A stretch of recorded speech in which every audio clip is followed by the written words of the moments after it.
Now, one of the teams that I mentioned, Chicago Bears, their beat writer, Arkush, their beat writer, goes on. He's talking on Chicago radio about, MVP voting. He's a member of the AP. 50 people vote for the MVP out of the Associated Press.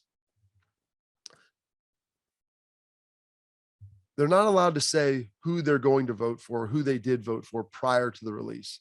But he toes the line. He even acknowledges that and coming out saying he's not going to vote for Aaron Rodgers.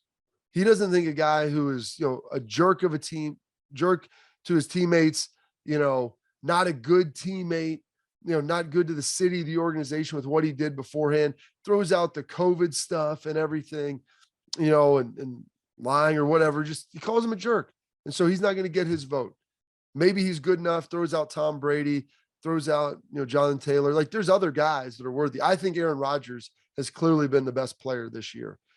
And talking to some other media people, first of all, many of them get far too sore and butthurt about everything that goes on that they don't agree with, that they feel like players are there to serve them. And if this guy has an attitude, he has that. Listen, it's like the NFL Hall of Fame.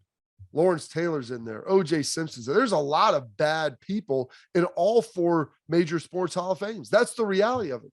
Mickey Mantle's a drunk womanizer. I mean, there's a bunch of dudes that you could point to. Like, I don't want my son to grow up to be like that guy. I don't want to be like that guy. I don't want my daughter to marry somebody like that. But it's about what you do on the field. That's what it matters.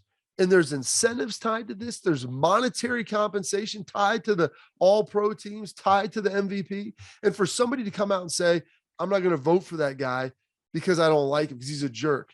And then I hear all these people, well, it should be about being a good guy too. No, they have an award for that. It's called the Walter Payton Man of the Year. MVP, most valuable player, the best player in the league.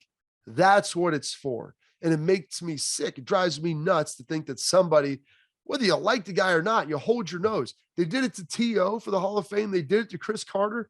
It's ridiculous. You have to be able to separate your personal biases, put those things aside, and vote for the player that you think is best. It's it. That's all you're asked to do. And it shouldn't be that difficult. There's players that I didn't like, and we're filling out our Pro Bowl ballots.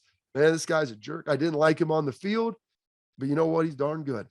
And so you give them their respect because that's what it is. It's not, hey, this guy a clean player? Is he a good guy? Does he treat his family well?